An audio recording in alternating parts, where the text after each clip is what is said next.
ప్రేమ ఇంట్లో ట్యూషన్లు చెప్పడం చూసి రామరాజు చాలా కోపంగా ప్రేమ ఇంట్లో ఉన్న వాళ్ళందరినీ పిలిపించి, "నువ్వు ఇంట్లో ట్యూషన్లు చెప్పడానికి వీలు లేదు. నా ఇంటి పరువు తీయడానికి ఇప్పుడు ట్యూషన్లు చేస్తున్నావా నువ్వు ఇక్కడ" అని చెప్పేసి అయితే ప్రేమను కసురుకుంటూ ఉంటాడు.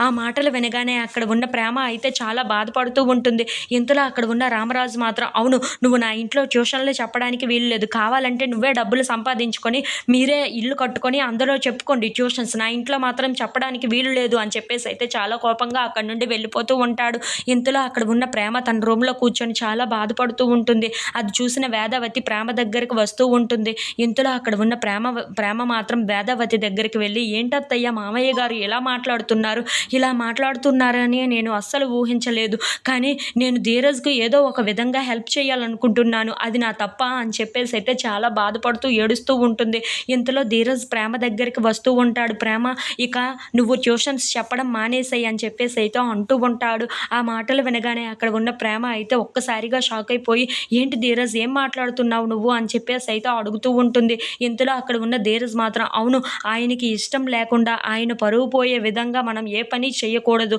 అందుకే నువ్వు ట్యూషన్స్ చెప్పేయడం మానేస్తే చాలా మంచిది. ఇక నుండి నేనే అన్ని ఖర్చులు చూసుకుంటాను. నువ్వు నాకు ఏదో హెల్ప్ చేద్దాం అనుకున్నావు, కానీ అలా ఎప్పటికీ జరగదు ప్రేమ.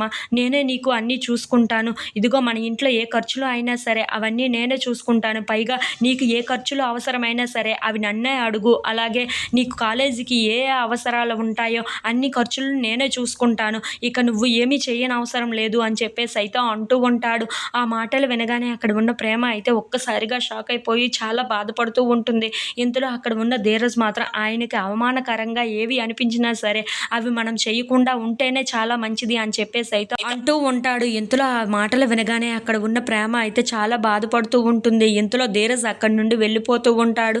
అది చూడగానే అక్కడ ఉన్న ప్రేమ అయితే, "ఏంటి ధీరజ్ కూడా ఇలాగనే మాట్లాడుతున్నాడు" అని చెప్పేసి అయితే అనుకుంటూ చాలా బాధపడుతూ అలా ఉండిపోతూ ఉంటుంది.